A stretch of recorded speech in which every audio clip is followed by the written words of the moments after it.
Everybody, put your hands together for the TD Report. I'm here with Tony Kennedy.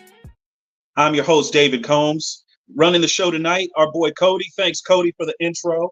Hey, guys, it's Thursday. We've got conference tournaments going on for college basketball in full force.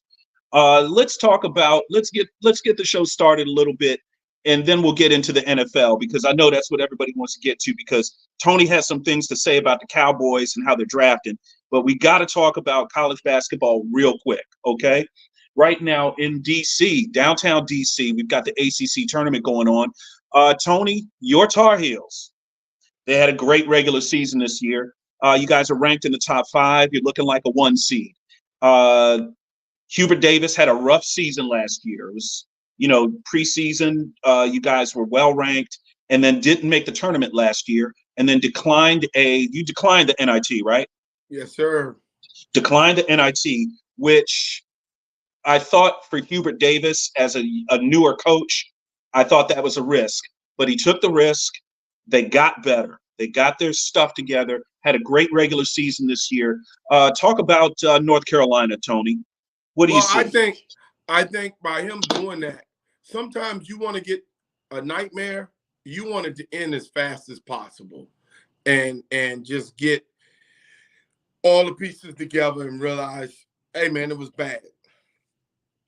We've had 1,000 good seasons. One bad season can't ruin a program. One of the top 3 in the history of college basketball. And I mean, he college, Tony, of college sports. College sports. One of the greatest programs among any sport. I would put University of North Carolina basketball up there with Alabama football. I would put it up there with football. Yes. Iowa wrestling, Oklahoma State wrestling, LSU baseball. Stanford tennis.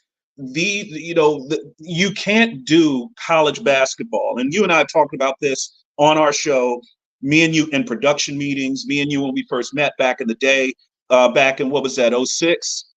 About 05, like 06? 04, 05. 04, 05. Before my son was even born. Tony, University of North Carolina, they have a link to the beginnings of college basketball, period. And we have talked about Dean Smith's time at the University of Kansas. He's from Kansas. Kansas is the birthplace of college basketball because of James Naismith. Okay, James Naismith gave the game to Adolph Rupp and Dean Smith, but Phog Allen before that. Yep. Phog Allen was Dean Smith's college coach and Adolph Rupp's college coach. Adolph Rupp went to Kentucky, and you could make the argument that Kentucky is in a very similar space in sports history that North Carolina is. But you can see the two of them. Dean Smith went to North Carolina, and Adolph Rupp goes to Kentucky. And that is how college basketball really got going in the South, because it was a city game. It became a city game.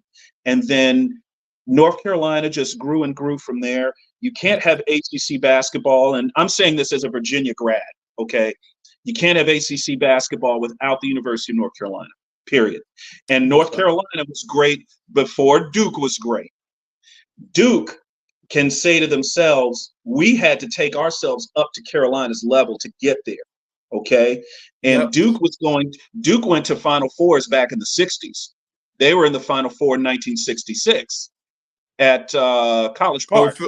Colt Fieldhouse, Colt Fieldhouse. They were in that Final Four, so I'm glad to see North Carolina doing what they're doing.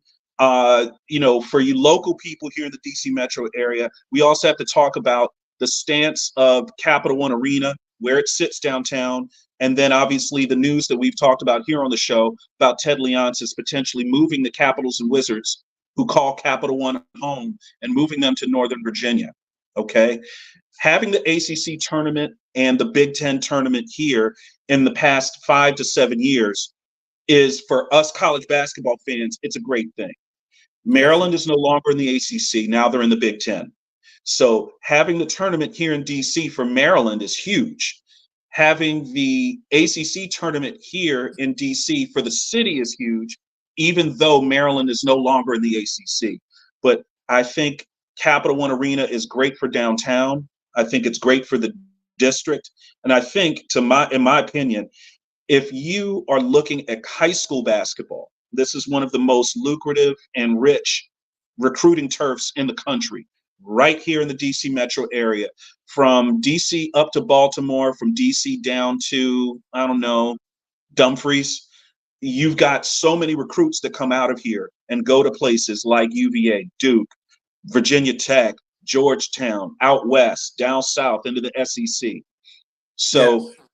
your boys look good tonight against Florida State. They eliminate Florida State today. We're in the quarters. I think we're in the quarters now. So I think they beat them by like 20. Beat them by 20. Okay. Yeah. UVA is coming up tonight. We play the night session, 9:30. Hey, go Wahoos, man. Hey, I wanted to do y'all one play thing. BC?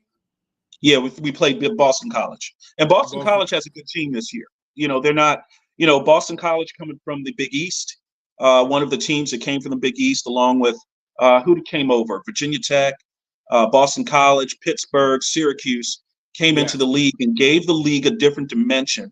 But and for you, a Virginia Tech grad, the Northern Virginia area is one, and DC is one of the big, and suburban Maryland is one of the biggest alumni chapters outside of the state of Virginia for Virginia Tech grads. It's a lot of Hokies up here. So having it at Cap One is great for you guys. Yes, that now that's the reason why it's here. UVA and Virginia Tech, they make up a large alumni base in the nation's capital. So many people thought when Maryland left for ACC, actually it just made the region better by adding in the Big Ten, adding into the DC area. Now you got the Big Ten, you got 2 schools in the ACC. So it just made this area for recruiting even bigger. Matt McClendon as the father of Fastman under Fog Island. Yeah, he said Coach McClendon has John the McClendon. father of the fast break. He studied under Fog Island. Yeah. So so we're giving it back to you. Naismith to Fog Island to Dean Smith to Adolph Rupp. Yeah, Adolph Rupp. But then I'm on this side. Roy Williams to Hubert Davis to Becky, your girl that's coaching now. Hubert Davis is part of the lineage. They go back to the start of basketball. So now when you're looking at this, and through his uncle Walter, Davis. And his uncle's Walter Davis. So guys, Carolina, Tobacco Road, all the stuff, way back in history, it goes back here and it comes right back. And it comes back to the DC area. Hubert Davis, born and raised here in the DC area. And it Lake comes Braddock right High School. back. It comes right back here. I didn't mention on the show. So we had college basketball. So one area, and I'm going to break this down for you real quick. There is no area in this world for basketball better than this area for coaching. We're going to start with my man for the Celtics. Red Auerbach. Red Auerbach coached at St. Albans. He coached at Theodore Roosevelt in D.C. He coached the first NBA team, ABA, NBA, NBAL here at the Washington Coliseum.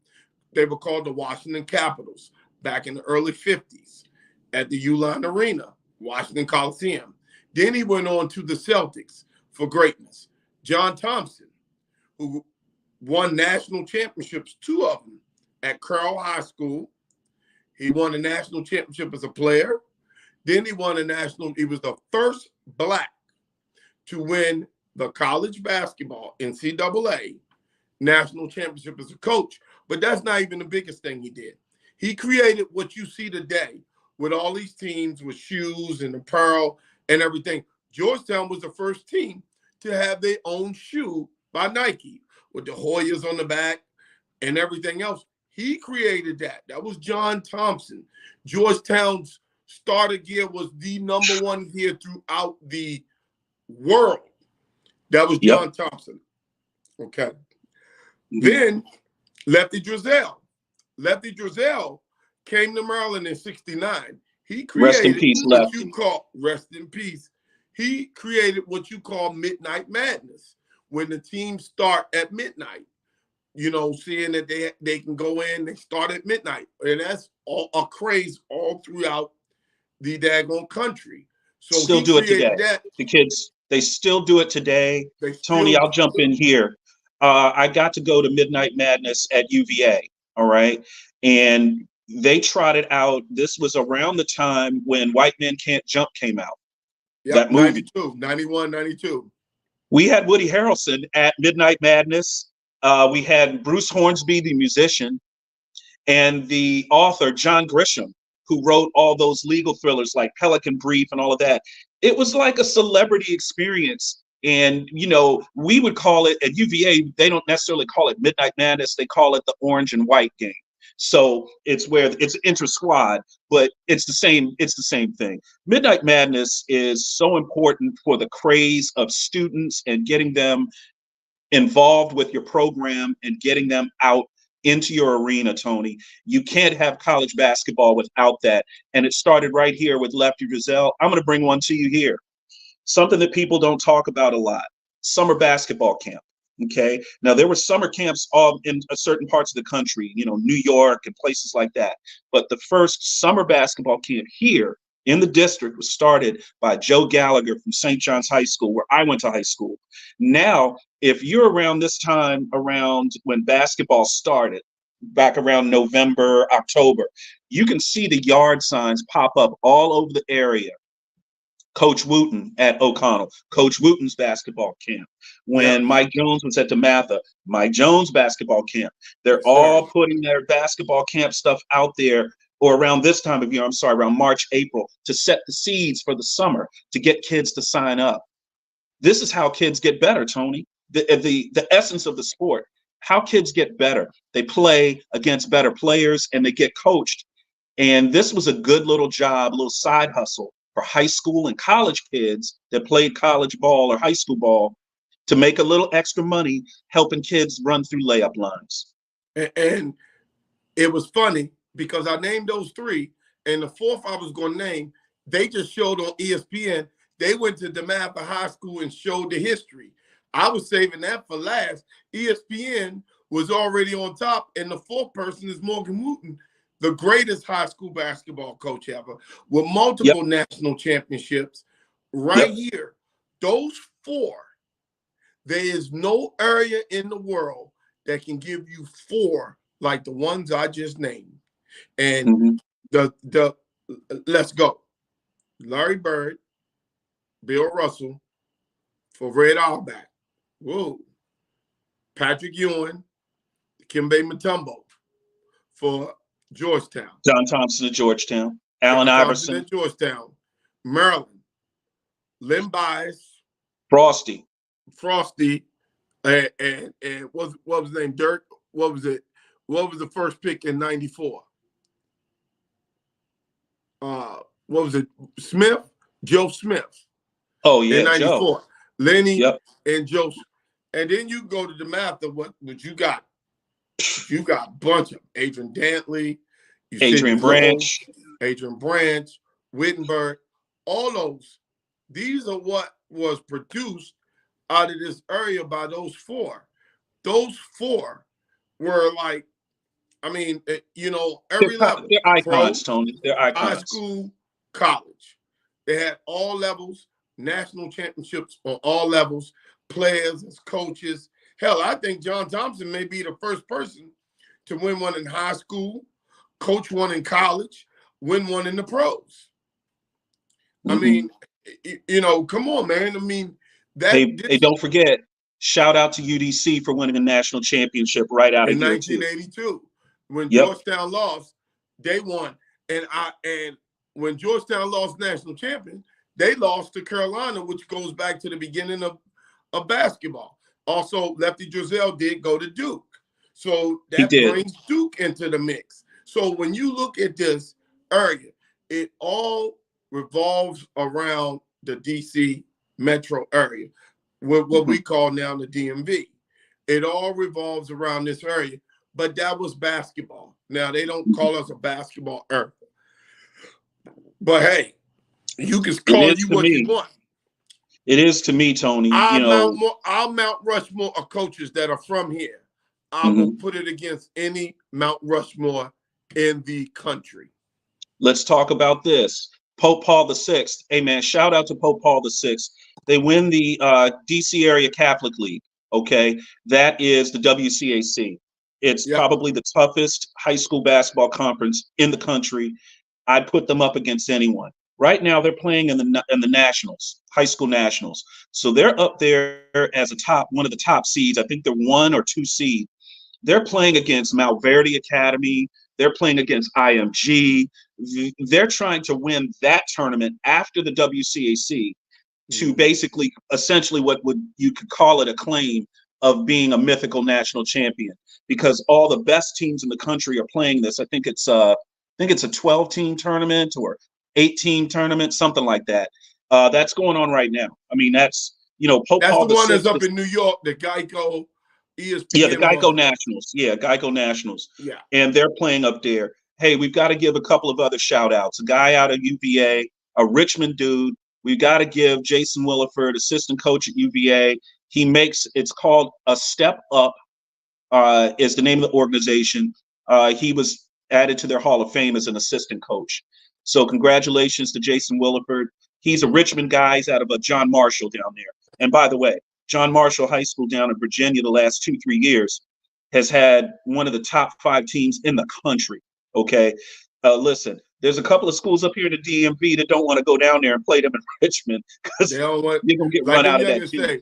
They don't want that smoke. They don't want that smoke down there. And shout out to those guys.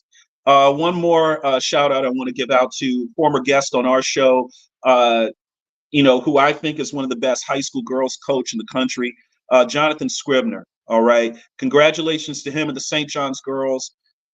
Midway through the season, Tony, they were like 12-6.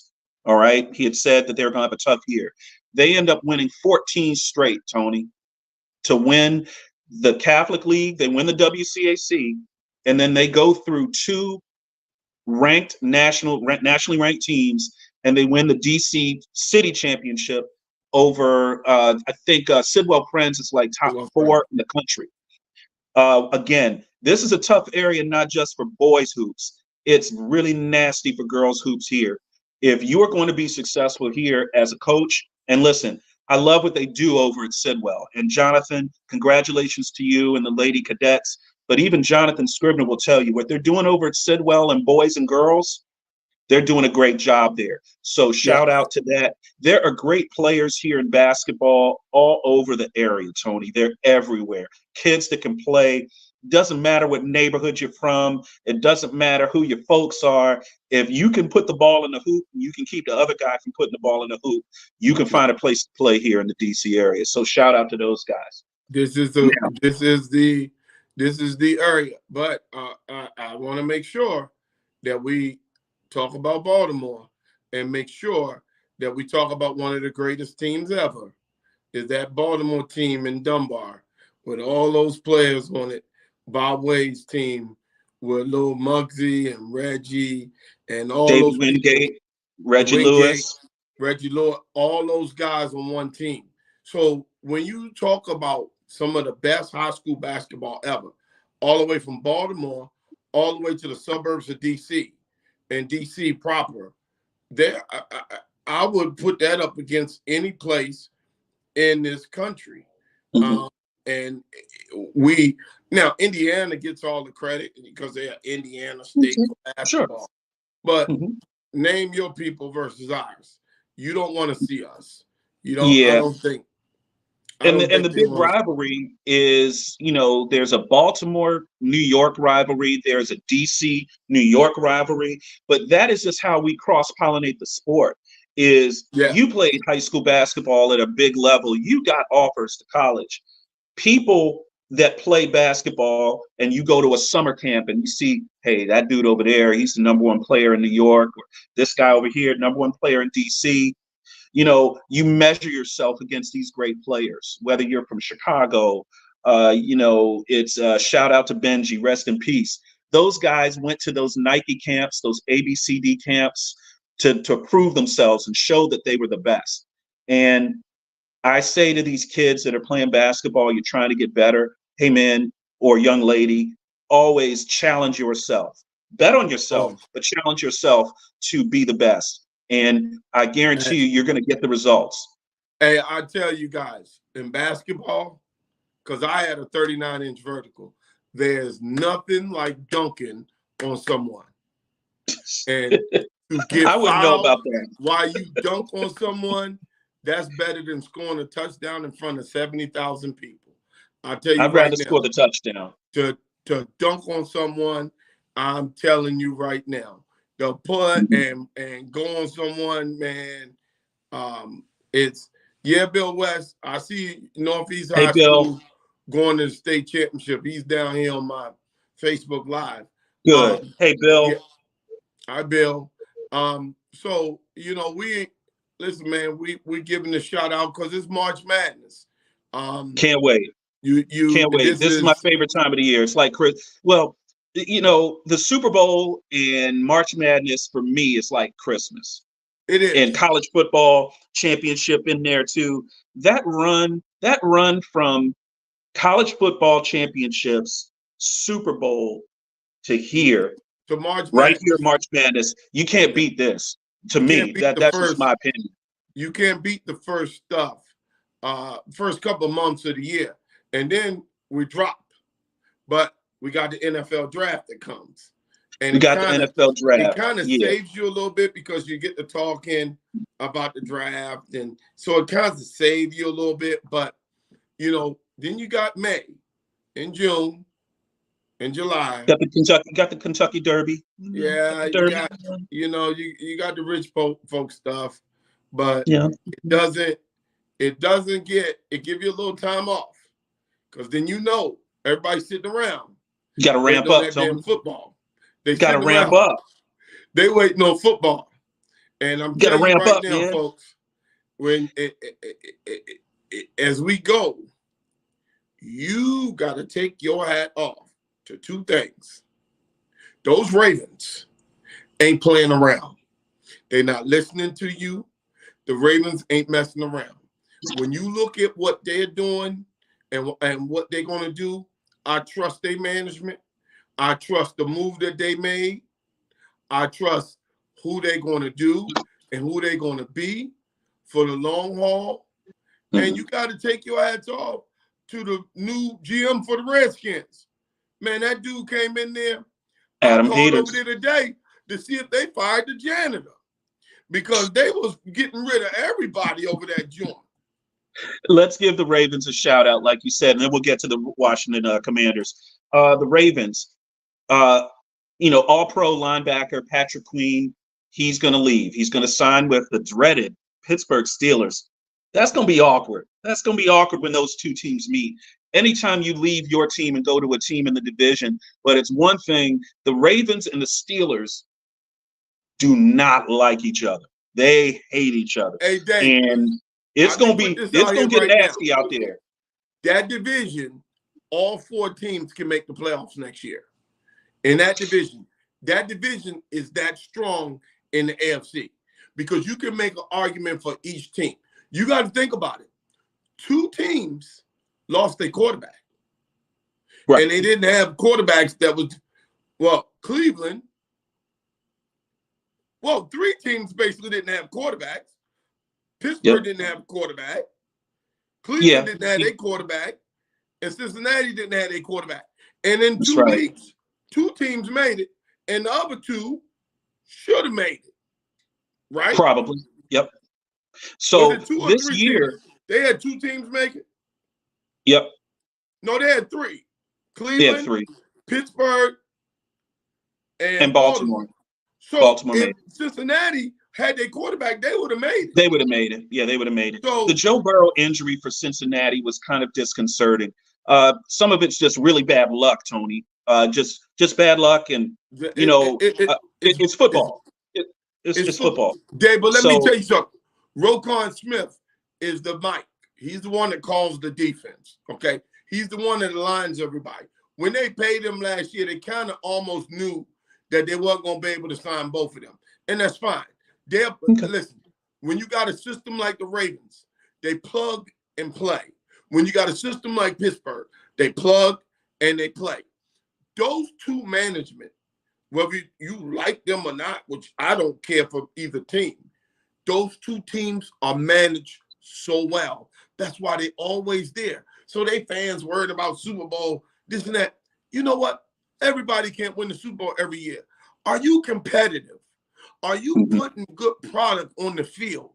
Because let's be honest, Cleveland and Detroit has never gone to a Super Bowl, but you guys are crying about the thing. I am telling you right now, the Washington Commanders, Redskins football team, their GM came in, and that is management. The management is coming in and stripping everything out. You have to like that, Dave, and what they are doing. They are trying to say, hey, man, yesterday is gone. We're coming in and we're going to put our own people. So what that tells you, Washington, is that they're going to go after one of the quarterbacks. That's why they got Marcus Mariota, because they got somebody who can win, somebody who can show the young guy how to be a pro. You don't need your quarterback coming in have to start right away. The game is too fast. And Tony, we got to jump on this just right before showtime. They traded Sam Howell away.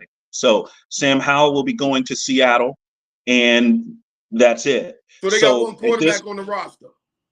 They have one quarterback left on the roster. That's it. So who they grabbing? Those odds, I wish I could have been right there. They're going to get a quarterback at the second pick. So yeah, they're going to have to. They have to. You know, I got this Cowboy stuff on, but that's because I'm a Cowboy fan. But as a football fan, you have to like what the Washington football team, the Commanders, are doing. It is not fun beating up on a team that doesn't have it all the way. That's not the rivalry that made football. Beating up on Washington, listening,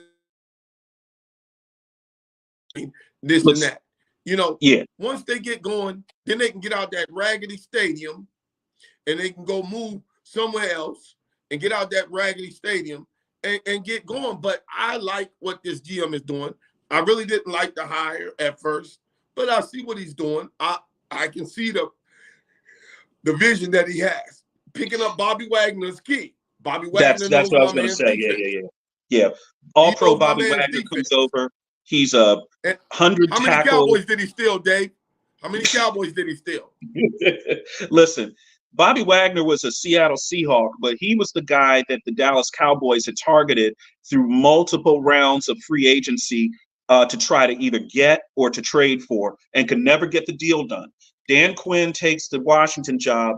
He probably tells Adam Peters, he probably gives him, I mean, let's be honest. This is what I need. You tell your GM, this is what I need to have. I need I need my defensive coordinator to have this. And he went out and got it. I mean, congratulations to the Commanders. Their front office did a great job with this. Hey, Dave, Kirk Cousins said something you said all the time. Kirk said, I wanted to go to a team where the owner, the GM, the head coach, and the quarterback are all on the same page. Hey, but don't listen to me. I'm just a humble auditor. All I'm telling you is, if anybody in that line, am I wrong, Tony? Am I wrong? If anybody in that line is iffy about that quarterback, there's going to be problems. There's going to be problems when somebody doesn't believe in it. So if the GM is the one that pushed it and said, this is the guy I want, and that quarterback don't work out, okay. If that quarterback don't work out, somebody got to go. I got one more to add in that he didn't add in, the OC also, because that's one of the most important jobs. They're all aligned at the hip. So if the OC is the one that you brought in and you all were sold on a quarterback by the OC, and the OC said, this guy's going to work, this is going to work, this is going to work. When it comes time of the rent is due and you ain't got my money, it's going to be a problem. And that's exactly what happens. And that's why Washington is getting a quarterback. Because new owner, new GM, new head coach, new OC, new quarterback. I think it's guys, Washington fans, correct me if I'm wrong. I think it's Jayden Daniels. I think that's what you're going to get. And listen, I only saw one game where Jayden Daniels didn't look good, and that was against Florida State. Because Florida State's that was the defense, first game of the year. Yes, but Florida State's defense, and as we talked about with the combine, Florida State's defensive guys showed out at the combine. They got some sick athletes, some sick football players out there. They didn't make the playoff. I know they're upset about it, but all I'm going to say is they handled Jayden Daniels pretty well. But Bill keep talking about Flacco. Hey, Bill, Flacco's a backup. Anthony Richardson, who was hurt, that's his team. They bought Flacco's going to the Colts, guys. He's going to the Colts to be QB2. I know he's your boy. He's done a hell of a job. Flacco's had a great career, but Flacco's brought in to be a backup behind Anthony Richardson. They took him at number 6 or 7. He's going to be a mentor, Tony. He's going to be a mentor. And there's nothing wrong with that. He did a great job in He did a great job in Baltimore being a mentor to Lamar Jackson. Let's not forget that. Yeah, but the real mentor was RG3. RG3 was the one who came in and did the work and put in the work for them. But Joe, I know Bill West loved Flacco. He'll back up. Yeah, Joe Flacco. Yeah, Joe Flacco. So he's the backup. But we're just taking our hats off today for some of the people, who we think that are doing excellent work. The Russell Wilson deal to Pittsburgh was the best. I love it. That was a Pittsburgh deal. Pittsburgh loves good players for cheap price, and it fits what they do. Now, it fits their culture. Should have gone to the Raiders, but I think the Raiders are going to probably end up with Justin Fields because that's the only place left for him to go. I think so. And shout out to Russell Wilson, the way that he handled himself in Denver. And making sure that he took care of himself as far as not allowing static between him and Sean Payton, which is really a one-way type of static. And it was designed to make Russell Wilson do something to where Denver would not have to pay him. And that's kind of how they did it. Am I wrong on that? What'd you say? Owner, GM, head coach, OC, quarterback. It was a rift. They weren't jiving. All of that wasn't jiving. And this is the thing we got to talk about, Tony, the plug and play model. The plug and play model that we saw when Tom Brady left New England, went over to Tampa Bay, it started a chain reaction because the next team to do it. Well, actually, didn't the Rams do it first?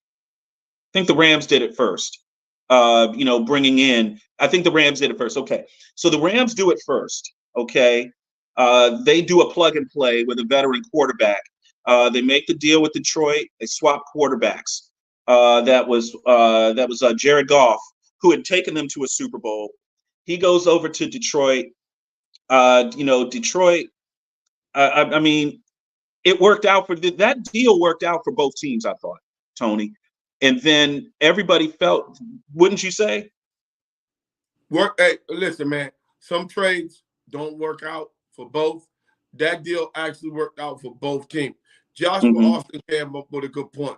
Russ Wilson's from the Tidewater area, but he's from Richmond, and Tomlin's from Virginia, from the Tidewater area. And it's right there, Richmond, the Tidewater. They're right next to each other. Yeah. All that worked out right. I mean, man, listen, man, I love this free agency period. Listen, free agency is no different than the transfer portal. You This get is the in the legal portal. this is the legal tampering period. This is It's the legal pre-free tampering period. Where would OBJ go? You know what, Bill? I don't know where OBJ will go. I think maybe OBJ goes somewhere like Kansas City where he has experience. And he knows that he can probably catch the ball. He's still kind of dangerous. But, Bill, the Ravens, with y'all young wide receivers, even though they trip, when you got Henry now, which is going to require 8-man box, if you got an 8-man box against Lamar, that means now everybody's one-on-one. So when they play action, because you don't know when they run in the pass when they got those tight ends in there. And so when they got those 2 tight ends in and those 2 wide receivers, ooh, the 2 tights, you don't know what they're doing. Man, the Ravens are going to be a problem. And when I'm telling you they're going to be a problem is because Lamar is basically unstoppable without that running back. Derrick Henry come back in any kind of form, they are done. That means you're going to be putting everybody in the box, and Lamar is going to be killing you because you got to respect the running. If I'm wrong, when Dak Prescott first came in the league, and that's what I was telling Cody, when you got a dude like that, you had to come up and respect Zeke. That's the most Dak ever saw man-to-man coverage. Yep. When Zeke Easy was running throws. that ball. Easy throws. It was hard to do. Well, Tony, if you've got to put 8 in the box, okay, you can't disguise. If you put 8 in the box, you can't disguise coverage. You cannot disguise coverage. And by the time you've got to disguise, it's too late. Somebody over the top of you and somebody running free. So you got to pick your poison. And that's what that move was done for the Ravens. Think about it. If you run if you run 8 in the box, okay, you're going to have to run a single high safety, okay, and it's a wrap. If you run a single high safety, zero, and if you run or go zero, safety and hope Lamar is off, which I wouldn't tell you to do, because when you zero, that means everybody got somebody, and that means you turning away from Lamar. And if you don't get to him, down the field. Hey, listen, zero coverage to me, Tony, is like coaching an 8 and under basketball team and trying to teach them how to play man-to-man. Because I'm going to tell you something. You put 10 8 and unders on a basketball court and you tell one to check another, guess what? It's going to be 4 kids over. Why can't do it? It's all these people running helter-skelter, Tony. Hey, you got this guy. We're all going. Hey, Tony, think about this. Everybody, we're going to slide coverage one way. Everybody gets the guy on his right. Someone's going to be open, Tony. It happens every time, man. Hey, Dave, we got an Ed Tomlin sighting on my thing here. Ed, what's up, baby? Hey, man, don't be on Facebook arguing with these people, Ed. You know football, dog. Like you used to tell me, man, listen, don't be arguing with Pittsburgh. Can we get Ed on the show? Pittsburgh does. Listen. I owe Ed. Tell Ed I owe him an apology. Listen, Ed know how I feel about the Steelers. But we love Ed. And their management, they do. Let me tell people this. Facebook was started in 03, 04. Yep. Pittsburgh has not had a losing record since Facebook was started. So what we talking about here? Guess who else? Era, they haven't had a losing record since Facebook was started. But we got people out here, they think they know more than this and this and that. Man, y'all don't know crap. Pittsburgh do what Pittsburgh do, and it's good management. Green Bay was questioned. All of us questioned Green Bay. They went in there and smoked Dallas. Then they should have beat San Francisco. And look at that team they got. They went and got your boy Josh from the Raiders. Green Bay is going to be a problem, a serious problem, because all those dudes are young and all those people are coming back. They ain't in salary cap hell. Green Bay's going to be a problem. Baltimore's going to be a problem. So you guys get used to those 2 teams being a problem with young quarterbacks. Green Bay and Baltimore, they both have won in that place. They both have won in that dome, and they've won the Super Bowl. If I'm Green Bay and if I'm Baltimore, I'm punching my ticket to New Orleans. They both have won there before, and I am telling you, their management makes a difference. Us Cowboy fans, oh God, we're great in regular season, dog. We're gonna get you, and we're gonna get you feeling good. Here we go, all that Dak shit. But when we get to the playoffs, because we don't have the management and we don't have the scheme, it doesn't work. Man, when you got good teams with good management, the Pittsburghs, the Green Bays of the world, the Kansas City Chiefs of the world. I mean, those teams with good management in football, good coaching, you know, that old Pittsburgh made the playoffs last year with them sorry quarterbacks. What are we talking about? I think Russell Wilson is going to be a great plug and play for them. Now, I talked about Matt Stafford from Detroit, going to the Rams, wins a Super Bowl. What's up, babe? After that, Tom Brady leaves New England, goes to Tampa Bay, wins a Super Bowl. Then after that, and then after that, we had Aaron Rodgers leave Green Bay and go to the Jets. Didn't work out. We had Seattle and Denver with Russell Wilson going over from Seattle over to Denver. That didn't work out. But I think this particular plug and play, going to the Steelers, I think this will work a lot better. So let's get it straight. Don't let this Dallas Cowboys stuff fool you guys. The Washington football team, the Washington Redskins, you have to give them credit because they are firing everybody from the cleaning lady to the janitor to the parking attendant. They are moving everybody up out of there, dude. And it's a new day. Telling you right it's a now, new day, Tony. They are going to get a quarterback in the second pick. They're going to let him sit under Mariota. They're going to build that defense. And Washington in 2 and 3 years are going to be a serious problem because they're building it the right way. They're going to do and strip and build it. I am telling you, good management beats all this stuff all day long. Now, marketing, none of them teams can market better than this team. I knew you were going to say that. Doesn't win you a Super Bowl. What wins you a Super Bowl is good GM, which we don't have in Jerry because he wants to be GM, he wants to be president, he wants to be owner, and all that crap. That doesn't work, folks. But guess what? At the end of the day, he making money, so that's great. So he gets everybody all hype. We're going to do, and we feel good. That shit don't work. Green Bay. Let me ask you this, Tony. Let me stop you there. Hold on. Let me ask you something. Jimmy Johnson, former Super Bowl winning coach, Hall of Fame coach for the Cowboys, had been long estranged from Dallas for many, many years and didn't go into that Ring of Honor. Okay. Yep. Jerry finally knuckles under. He goes into the Ring of Honor. Congratulations to Jimmy for that. Long overdue and well-deserved. He should have been in the Ring of Honor 15 years ago. Okay. But water under the bridge. He is now a special advisor to the Cowboys. We have seen Dallas kind of skimp on early free agency. They're taking their time. They're not necessarily going out making a big splash. They've got a few contracts that they're going to have to renegotiate. They're going to have to restructure and get Dak re-signed, get the cap number changed, get them a cap number massage so that they can sign some more free agents. What do you think Jimmy Johnson's influence in Dallas will be? Oh, that was all Jimmy.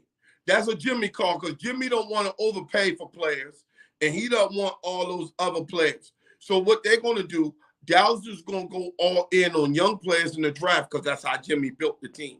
He built the team by getting rid of the fat, keeping the main players, and getting rid of all the big salaries. Now, Dallas is lucky because their stars are pretty young. And if they keep the Micah Parsons, you got the Diggs, you got the CeeDee Lamb, and you got the Dak Prescott. You build around them, Lawrence. You build around them, and you put young players in the holes that they have. That is the only hope Dallas has. Remember, Mhm. free agency is the ooh and wow and yeah. Mhm. But if Jimmy Johnson is talking to him in his ear, and if he's listening, this feels like a Jimmy Johnson style move. Because Jimmy Okay. Johnson don't go for big splash. Jimmy Johnson will go and grab. Who did he grab in the draft? All those young people he was grabbing. All those, the young talent. That's Mhm. what Jimmy Johnson does. So, Mhm. guys, understand that's the only saving grace that Dallas will have. If Yes. they don't hit it out the park with this draft, there's going to be problems in Big D. When I tell Yeah. you problems, they may survive a little bit because I think the division's going to take a step back. The Giants aren't going to be good. The Skins going to be a little better, but Eagles should be better. Eagles should be better because Eagles should be better. They're bringing in Saquon, man. yeah, but They should be better. Saquon is injury prone, and they lost Kelsey and Cox, and those two hurt. Kelsey, hold on. Jason Kelsey has been talking about this on social media that now that they've brought in Saquon, he's having second thoughts about retiring. Well, I mean, listen, dog. I'd love to see him come back and give it another shot. If he doesn't have the bug, and Tony, we talked about this. If he still has the bug in him, if he still got that dog in him and still has the desire to play, he better go on and play. Because you leave the game for a year, 2 years, and then try to come back, it's really hard. At the age that, at the stage in his career that he is, and he's playing O-line. That's not something that you could just put down and come back. O-line and quarterback. You know what I'm saying? So I hope he comes back. Hey, Dave, we got an upset alert. With 15 minutes to go, Duke is down by 7 points to NC State. Uh-oh. Upset alert. Uh-oh. Duke this year. We're on the TD Report here. I'm your host, David Combs, here with Tony Kennedy. Duke University. They've had an interesting little run the last couple of weeks. They had the court storming again in the loss to Wake Forest. Kyle Filipowski, 7-footer, McDonald's All-American, one of their star players, makes contact with a fan. Now, before the Duke fans pile on me, I've seen the video. I can't tell if the fan hit him on purpose into his knee or if Filipowski was trying to run into the fan on the stick. Filipowski kicked him. I don't want to get. I don't know. I can't. I don't know. Hey, Dave, I just wanted to give you the update because they're down 9 with 14 minutes to go. But I got people on here. I have a question. And see, Ed Tomlin wants to skimp with the thing. Ed, in 3 of those 4 years, y'all didn't play against Lamar Jackson when y'all beat Baltimore in Baltimore. So stop that. Y'all beat Baltimore every year because Lamar was hurt 2 years in a row, and then he didn't play this year. So y'all done beat him in Baltimore, but Lamar Jackson didn't play. And they're a different team without Lamar Jackson. Let's stop the Steelers are not afraid of Baltimore. But you know what I like about this? I like this matchup, though. I like this matchup. I love it. Baltimore is not afraid of Pittsburgh either. There's going to be so much trash talk this year. Yeah, he is Patrick Queen. He said it's that they fault. So I'm getting chat on it. Yeah. Hey, Levon, we told him he's from Richmond. Russell Wilson is from Richmond. But Ed said it's that they fault. Ed, that's not your fault. It's the facts. It's the facts. So, Ed, let's stop that. When you see Lamar and you see the dog, don't listen. I would pay to see that game next year with Patrick Queen and that Steelers defense. When Patrick Queen comes back to Baltimore. And Henry, oh my God. You talking about that? Hey, listen, man. Because they got 2 good managements, that's why you're going to have 2 good games with a possible 3 good games because they both making the playoffs. So, hey, man, I love it. I love it because those teams understand how and what it takes to build organizations. I can dig it. I hope what we're going to see here in Washington is Adam Peters is going to be able to do that and maybe open up Washington's Super Bowl window in a couple of years. Okay. I think Washington's Super Bowl window will be open in about 2 to 3 years once they I get the love quarterback. What I will tell you about Jaden Daniels is that he's the first quarterback in modern day history that got an A for passing and an A for running. That gives you a quarterback who can throw it like Drew Brees and run it like Lamar Jackson. Well, I would say Oh, this: you build the offensive line and build it properly. You should be okay. yeah, You I know, think, hey Dave, I think they'd be fine because they have no way to do but go up. They can't go mhm, down from where they they can't. are. Yeah. They The can't numbers go have down. nowhere to go but up. No way to go but So, up. I mean, it's one of those things. You have to give them credit for mhm, doing what they're doing. I mean, mhm. you and everybody in our area want to know: are they good? Russell Wilson was in 2 years 42 touchdowns, 19 interceptions on that raggedy team. I'd love it. I'd take it in a heartbeat. If Russell Wilson is 26 touchdowns, let's say, because he only played, so that would have averaged about, he would have had 30 touchdowns and 10 interceptions. Ed, would you take Russell Wilson next year at 30 touchdowns and 10 interceptions? What will y'all record be? Ed, right now, if he threw for 4,000 yards, 30 touchdowns, 10 interceptions, what is the Steelers record, Ed? I would say they win 11, 12 games. 11-6. 11-6, 12-5, depending on how you got to do the last game for the division. So Yep, I'd say 11-6, and that, that's I mean, and if honestly, that is his numbers, now, mhm, he said AFC Championship game. So are we talking Baltimore, Pittsburgh, AFC Championship game? in Baltimore, In Baltimore. Again, in Baltimore. it'll Because be in Baltimore. If it's those two ain't teams, losing it'll be in Baltimore. 2 Yeah, years in a row. But I like it because that rivalry is back. Now, when Washington get better, and if Dallas can ever get out their own way with Jerry Jones and let Jimmy Johnson do some work, then that rivalry can be back. I mean, we fortunate to live in an area where the stadiums are 30 minutes apart, and we get to see all these great teams come through here. yeah. You can get up to Raven Stadium from And here, next year, 45 minutes. the Redskins go to the Ravens for a game, and Baltimore go to Dallas for a game. Regular season. Regular season. Okay. It's always the year So of the I can go up to presidential election. Baltimore. I can go up to Baltimore and see Washington play up in Baltimore. Yes, indeed. Washington play the Ravens up there. Give me some crabs. Give me some crab cakes. And get the Baltimore Beltway going for real. Yeah. Not just the preseason crap. But, Bill West is on here with Tomlin. Those are two of the biggest Raven fans in the world, folks. We're fortunate to have them on we're fortunate to have them on my live. Ed Tomlin, the brother of the Super Bowl winning Mike Tomlin, is Mike's on brother. Here. Bill West, the friend, the head of Raven Flock, one of the Ravens best Roost. Raven Ravens fans Roost. in the history of Ravens Roost. that organization, Ravens Roost, the Flock, all that stuff. Bill West, we got two of the biggest fans on here right now, going back and forth at it, because they know they can look around that corner and they see each other. They looking, they know what's coming, and we know what's coming. You know what's coming.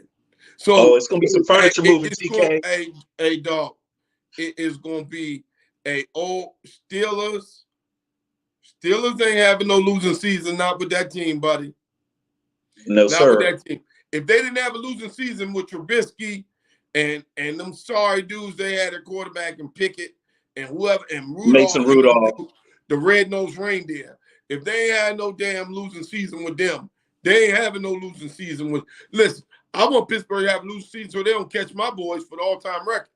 But that ain't happening. They went out and did the right thing and made the right move. Now, if they didn't get Russell Wilson, their ass would have they'd have been 7-9, or one of them things 7-10.